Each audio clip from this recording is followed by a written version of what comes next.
So Jim, what was your experience of the AIDS crisis like?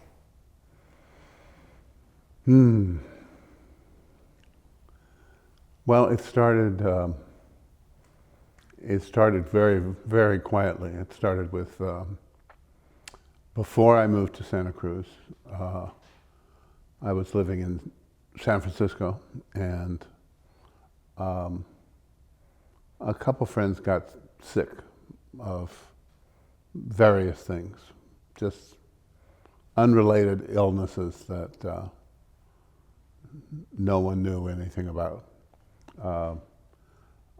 They didn't get sick of the same thing, so no one even connected the two. It wasn't until years later that they realized that there was a connection to pneumocystis pneumonia and Kaposi sarcoma and a number of other opportunistic infections, that they had a link. And but it took years to find out. I had left San Francisco and I was living at the Russian River when they finally realized that it was gay people who were getting Kaposi sarcoma. The first fundraiser that I was involved with was to help people who had KS. And it was a very small fundraiser, but it had some interesting people. The Fifth Dimension were on the roster of entertainment long before anybody with any name was volunteering for such a thing. I thought that was so amazing. And there were a few comics, and that was it. That was the first little inkling that there was any kind of problem. And then when I moved to Santa Cruz in '85, they were just starting the Santa Cruz AIDS Project.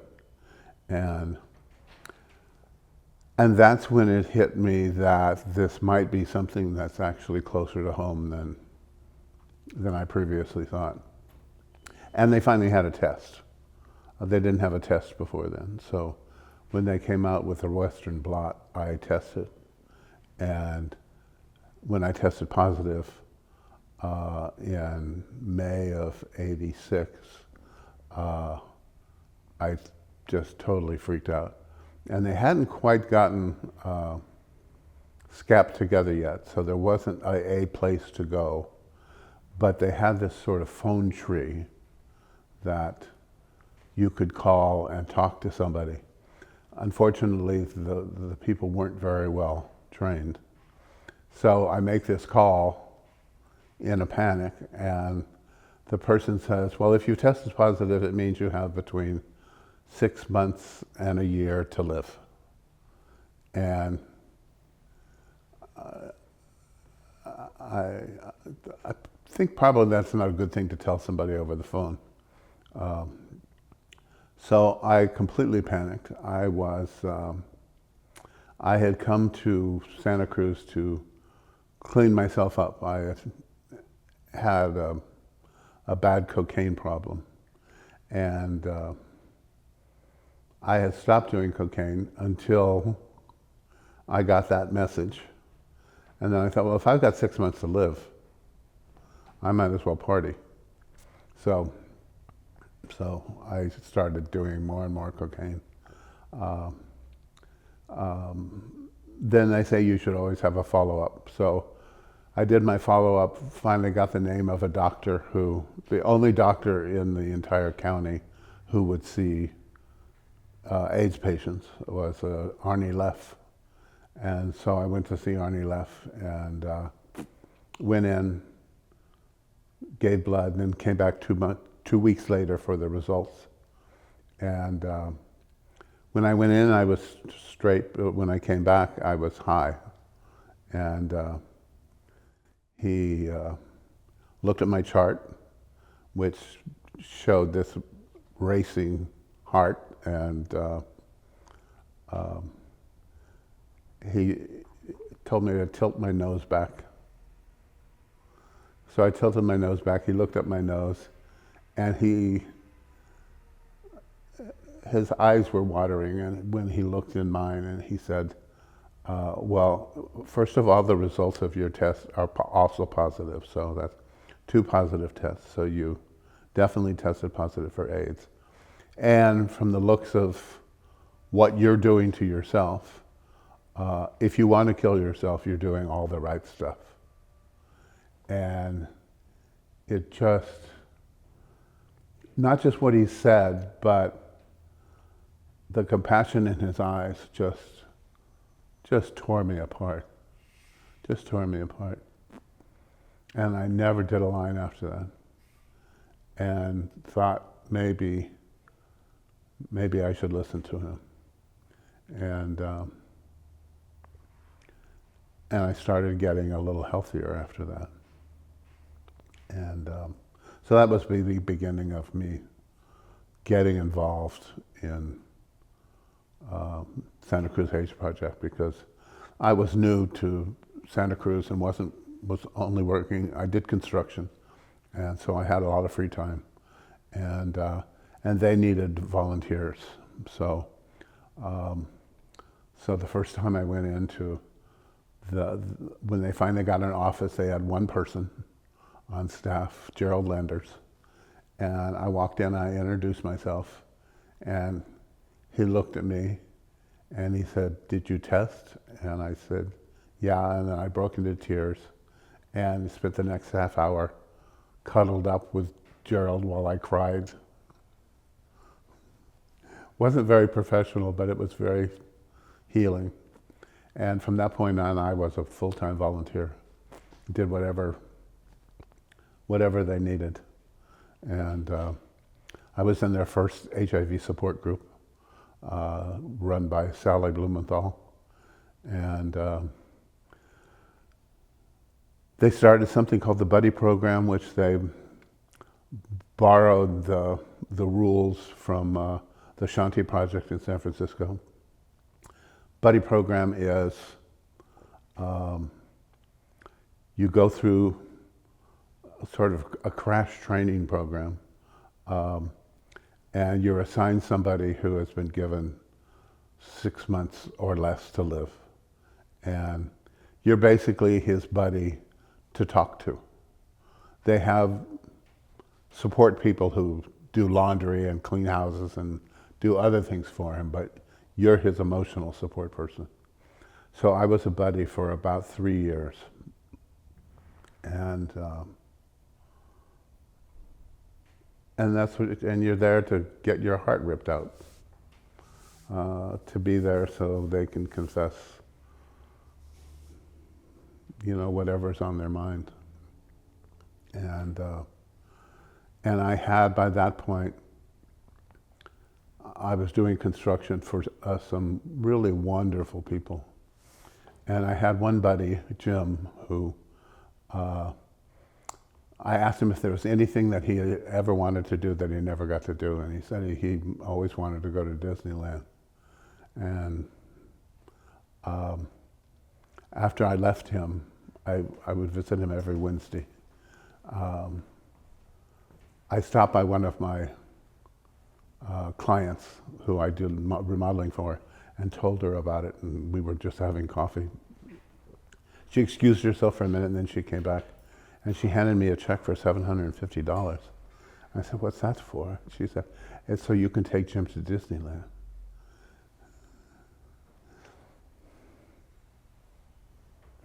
And I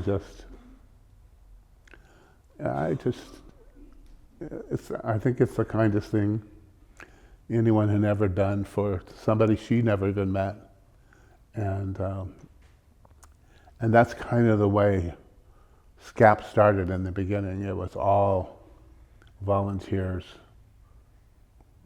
opening up to help other people. And I had one other buddy who had gotten to the point where it was getting difficult for him to get out of bed. And we had limited funds to pay for things. And I told her about it, and 2 days later, she had an electric bed delivered to his house and didn't even tell me.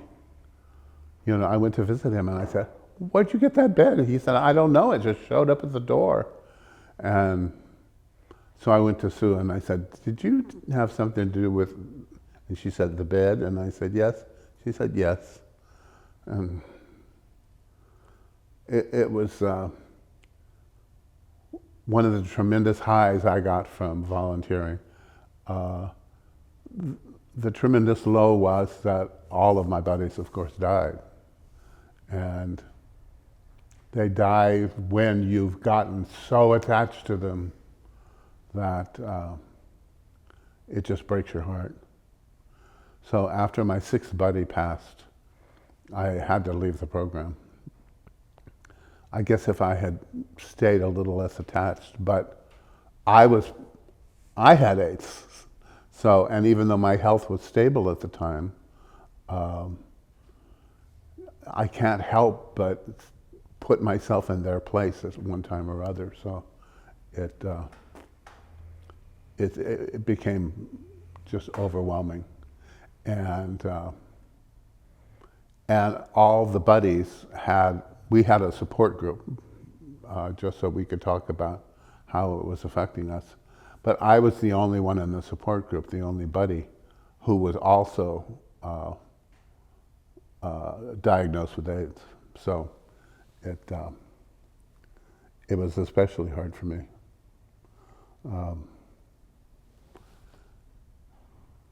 Yeah.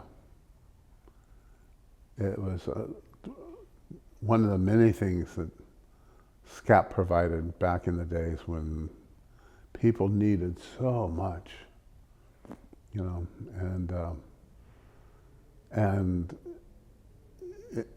on one side they were busy working to try and get funds to help pay for medication and pay for to get food and all the basics. Fighting the narrow-minded legislators who didn't want to have anything to do with it. So it was a struggle. So tell me about working with Joe Kinney. Joe Kinney. Well, Joe Kinney had the distinction of having to take over when SCAP was having its growing pains and needed to expand, and they needed somebody extraordinary, and Joe Kinney sort of stepped forward. So my first experience with Joe Kinney was finding a new place, because the place that we had was upstairs in the back, and a lot of our clients couldn't even get to it because they couldn't climb stairs. So we looked at a dozen places, none of which seemed to be right. And then we found this one place, and Joe Kinney liked it because it was on Soquel Avenue. It had easy access to the street. It had parking, and it had a number of apartments behind it.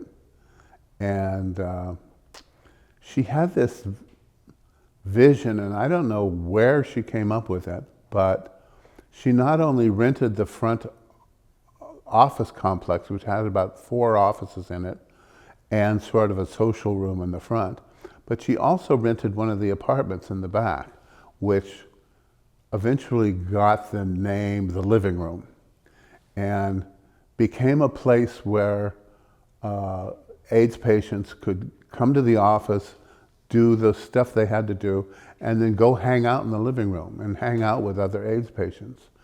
And it was such a great outlet for people who were becoming isolated because of their disease. They would go home and they would basically be alone at home watching TV with nothing to do. And this became this activity center where they could be with other people who were dealing with the same issues, and they could talk about it, and they could have outlets. And if they had questions, there was the office right next door. And I just thought it was brilliant that Joe came up with this. And so that was the first thing working with Joe, is having that.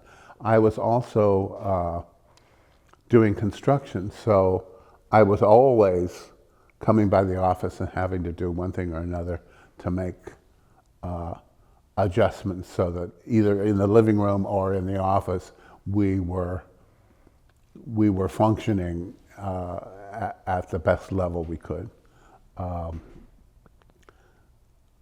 Joe was the first one to corner me and tell me that she was concerned about my burnout when it came to being a buddy. And she said that according to her records, and up to that point, I don't know that anyone kept records about anything, but she said, you're dealing with all these buddies and you really technically haven't had the buddy training. And I said, yeah. And she said, well, you need to take the buddy training. And I said, well, I'm not going to do that. And I don't have time. And she said, Jim, you need to take the buddy training. And I said, I know, but I've been taking care of buddies so long, I think I know what I'm doing. And so she humored me. And a couple months later, she said, guess what? We've adapted the Shanti buddy training, and we're going to give it ourselves so that we can train our own buddies. And guess who's going to give it? And I said, me, right? And she said, yep. So she couldn't get me to take it, but she knew that I wouldn't say no if she told me I was going to give it. So I basically trained myself the buddy training by teaching the buddy training to, I think I taught three classes of 12 each over a period of a year. So I got the buddy training, and by her very clever manipulation. And that's how she worked. She had a strong arm but a soft touch, and plus I just love her. She's just a great human being. And innovative. She's the one who came to me about this woman that she met, Karen Babbitt from Los Angeles, who had approached her about doing some kind of fundraiser for Santa Cruz AIDS Project. Karen Babbitt was a stand-up comic in Los Angeles and wanted to do something, wanted to volunteer. She had a number of gay friends and a very close gay friend who died of AIDS, and she wanted to do something.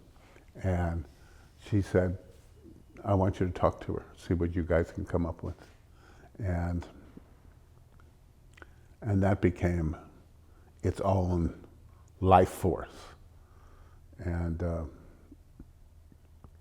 I think we're probably going to talk to Karen and get all the details on how that came about. But it was, without Joe, it never would have happened. So I'll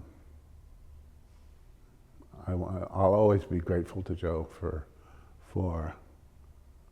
allowing a project based on humor in 1988, when there was nothing funny about AIDS, to actually design an evening of entertainment around comedy. And, it was amazing. It's amazing. How did working with SCAP change you?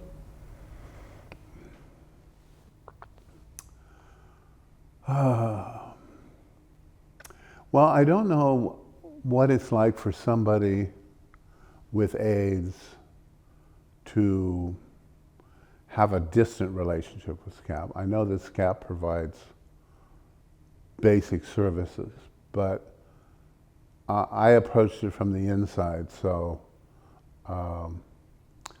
I think the first major thing that happened was, since I was among the very first who tested positive, I was in the very first support group. And the very first support group was run by Sally Blumenthal. And she was not only a therapist, but she was a former nurse. And she was also very involved in an alternative therapy called therapeutic touch, which is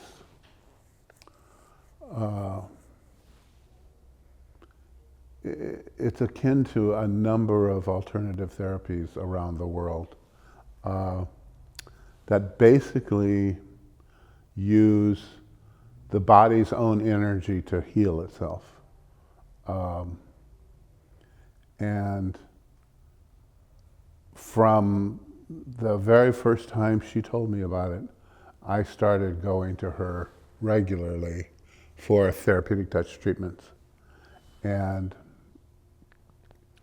going to her house, going to her office, whatever it took. And then once a year, there is a week-long retreat up on Orcas Island in Washington. And I started going there in 1988 and have gone almost every year since. And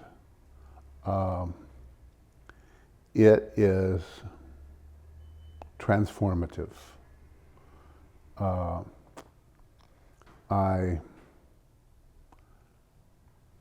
I realized early on that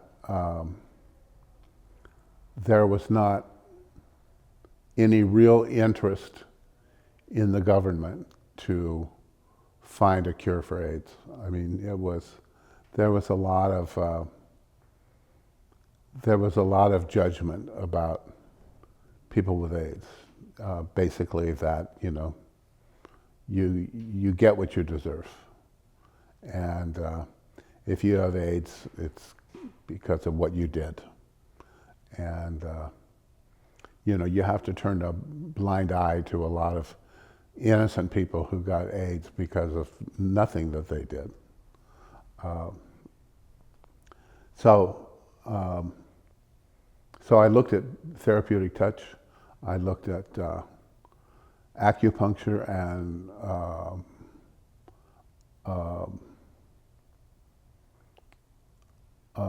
different alternative therapies that focus on the energy in your body.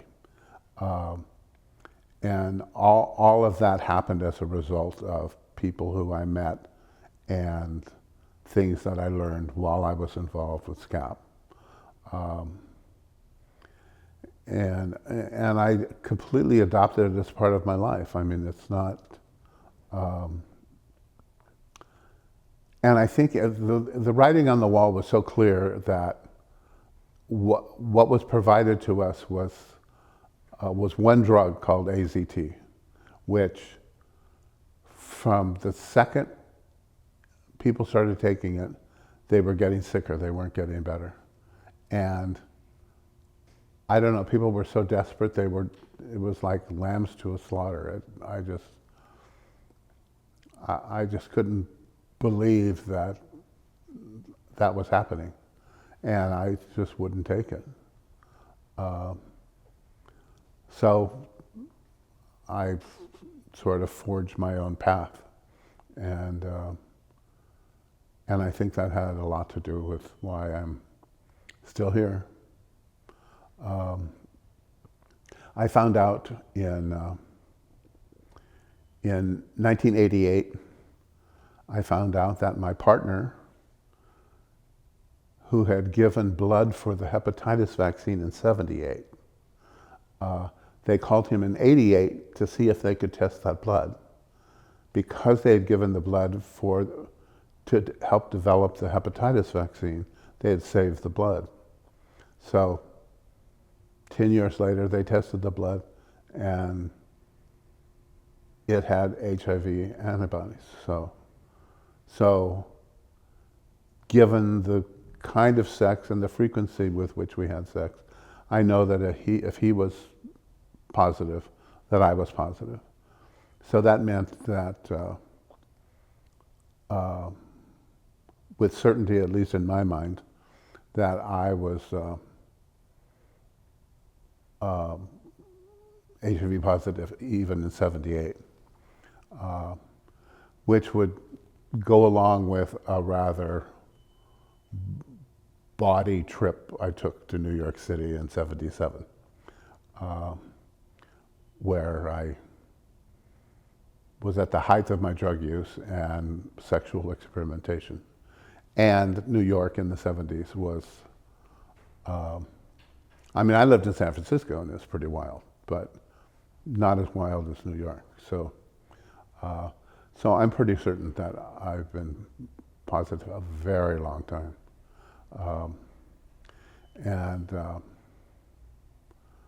I can only point to my alternative therapies as the cause for my continued health. And my doctor agrees. So that's probably the major thing from being involved with the people at the core of creating SCAP.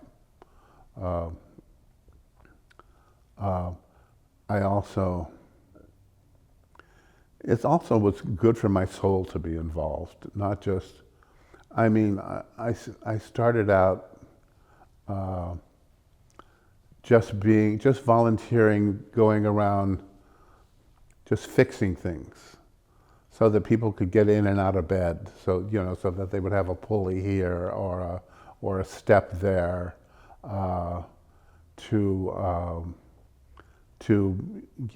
having connections of somebody who could buy them a bed or do one thing or another for them. And then I served on the board at SCAP. When SCAP moved to new offices, I helped negotiate the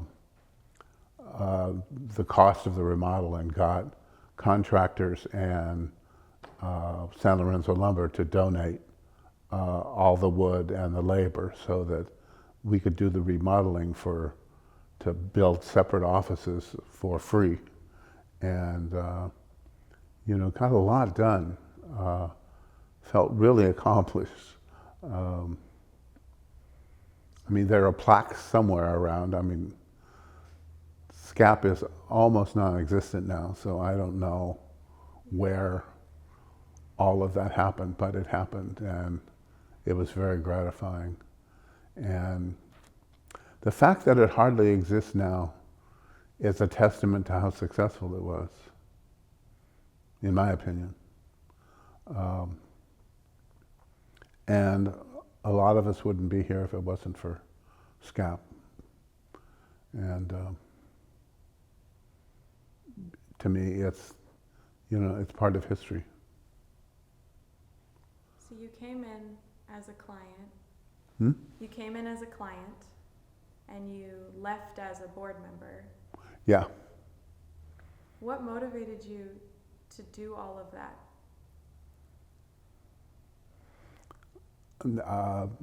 Somebody needed to.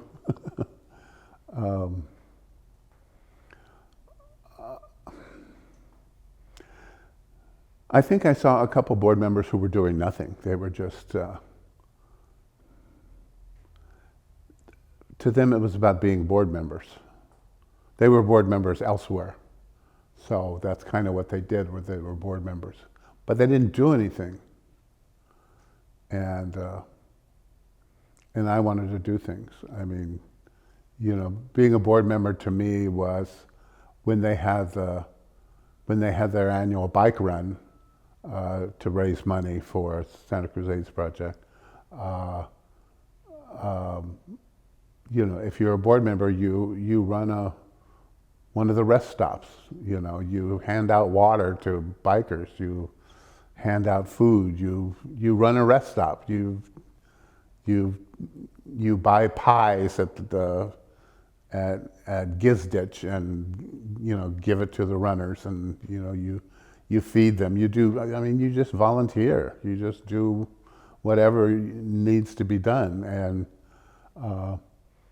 and you end up picking the stops that nobody else wants. There was this really awful stop in Salinas, and I always got it because I would take whatever was left, because there were more glamorous stops, and everyone volunteered for that because they were in really nice spots or one thing or another. So I always ended up in this dreadful little strip mall in Salinas. And always with the same people who would do the same thing. They would fill in. They would round out the bases, so to speak. And that's just what you do. Why were you motivated to be a buddy?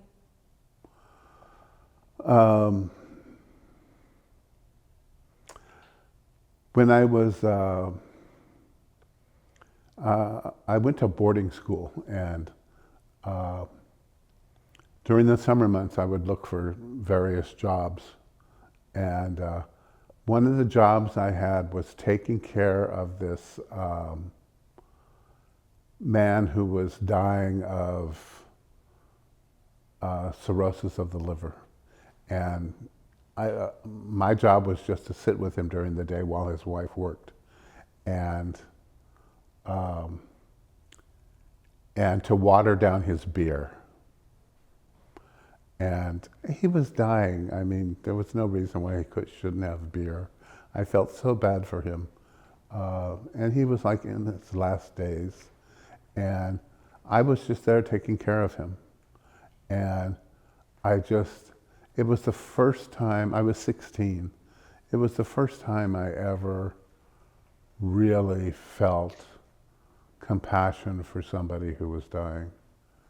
And that just stayed with me. That whole mentality of what it's like to be getting ready to leave this planet. And but it never hit so close to home as it did when AIDS happened. And I got that feeling again.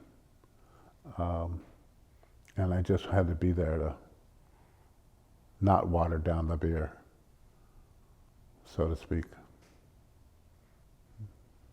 How did being diagnosed with HIV change your life? Well, I sure stopped being a drug addict in a hurry.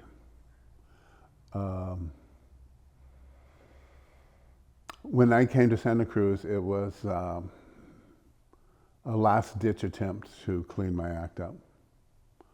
I had been living in the Russian River, and I got fired I was manager of a resort, and I had gotten fired for doing a little too much cocaine. And the owner thought that I was a bad influence on my employees. It was a little more complicated than that, but that was the gist of it. So when I came here, it was to get my act together. Unfortunately, the people I moved in with did coke. So it wasn't long before I was doing coke again. But then when I tested positive and I got such a compassion plea from my doctor, I couldn't do it anymore. He just laid it out so clearly that there's this wall and I have to choose what side of it I want to be on. Do I want to be on the I want to live side, or do I want to be on the hanging out on the cliff side? And I wouldn't have had to make that choice if I didn't have to, if I hadn't been diagnosed with AIDS. Uh, and remember, back in those days, there weren't all these categories. You either had AIDS or you didn't. There wasn't this whole thing of living with HIV. That was a diagnosis that came later, when they had a little more understanding of what it was. So you were basically told you had AIDS.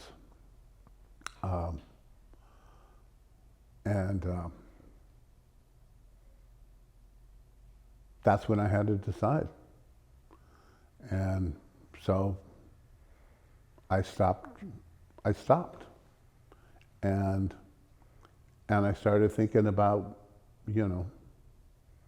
what else I could do. And like 4 months later, I quit smoking cigarettes. And 4 months after that, I stopped drinking. And I don't know, maybe 6 years after that, I had a drink and thought, oh, I'm not actually an alcoholic.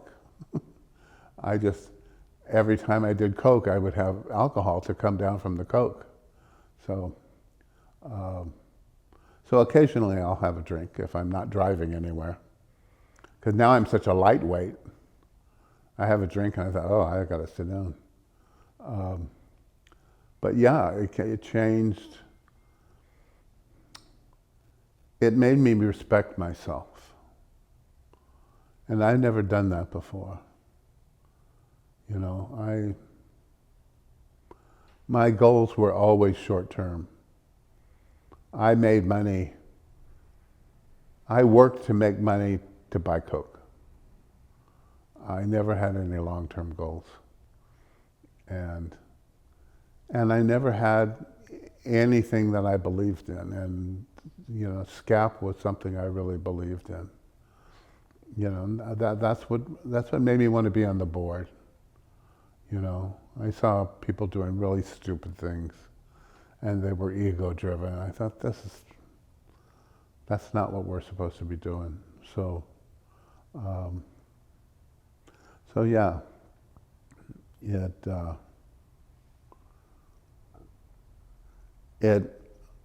I think I understood what empathy was. I didn't really know that. I never really put myself in other people's shoes before then. So, yeah, it made me grow up. Felt good. How do you think Santa Cruz would be different if we hadn't lost all those people to AIDS?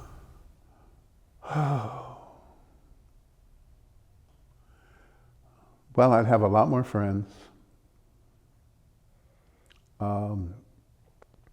Because I've lived in San Francisco and the Russian River and San Francisco, Santa Cruz, I kind of look at them all the same.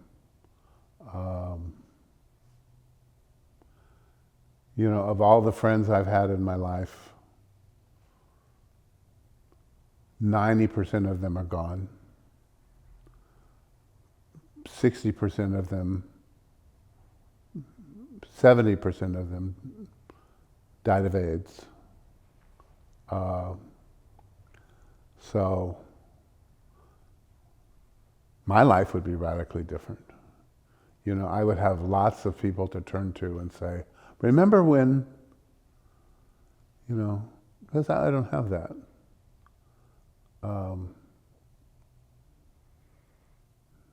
I have two friends in LA who I've known since 1967. They coupled together in 1969 and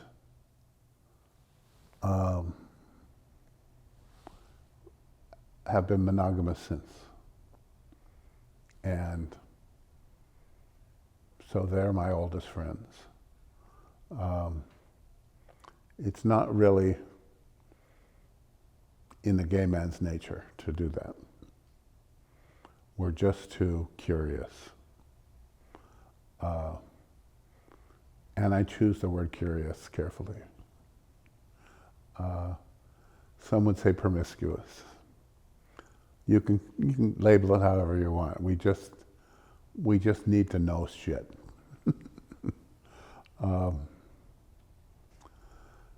So I would have a lot more friends. There would be a whole lot more creative things going on. I think probably theater would be more robust.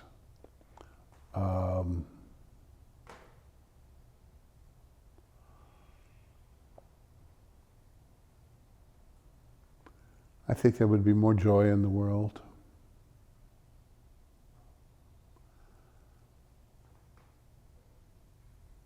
I don't know.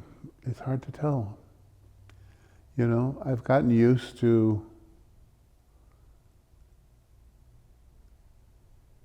you know, there aren't a lot of gay people around in their 60s and 70s, you know. A whole lot of us got wiped out. So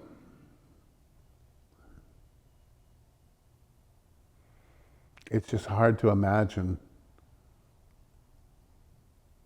a whole lot of friends, you know, like I used to have. How do you live in their memory?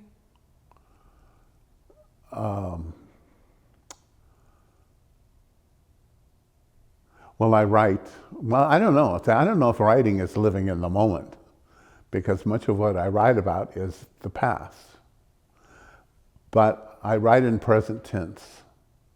So when I'm writing, it feels like I'm writing in the moment. It feels like, it's actually kind of horrifying, because when I'm through writing, I want to pick up the phone and call the person that I was just with on the page.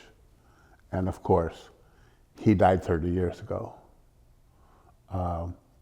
So yes, it's not living in the moment, but in a way it is, because of the writing, he's so vivid that he's bringing me every bit as much joy as he did then.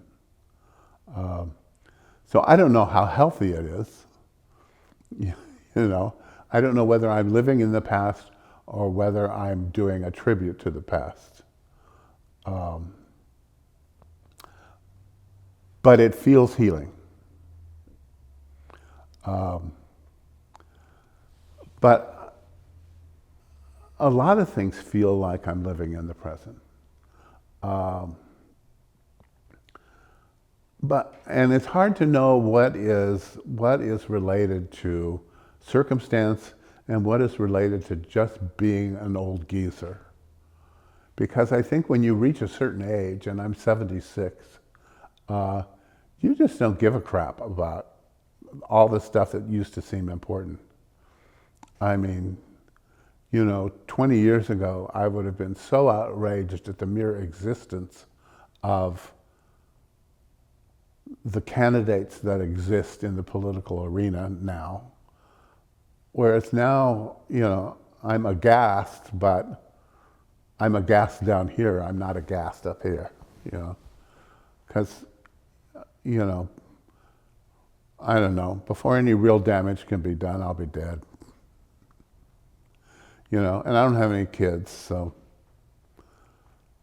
you know, somebody else's kids are going to have to deal with it. Heaven help them. You know, and I'll be on to my next life, so, and God knows what's happening there. But I'm not,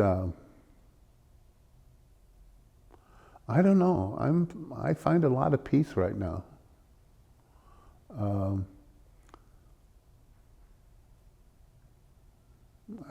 I think because I've looked at all of it, and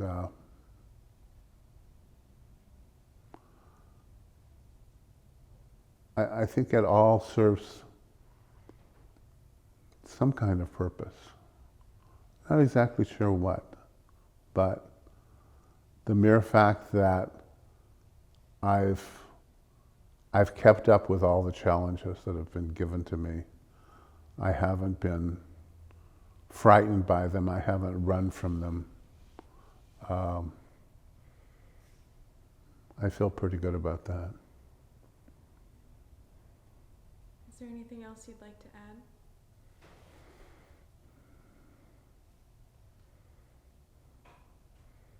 No. No. I've become more moderate as I've gotten older.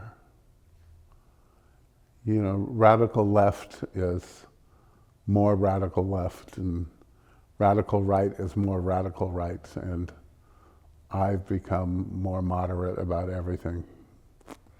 And the people who scream the loudest really have the least to say.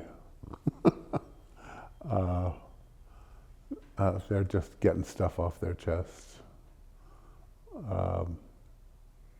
So I don't really listen to much of what people have to say. I'm glad they have a chance to say it, but I don't really care. Well, thank you, Jim. Yeah.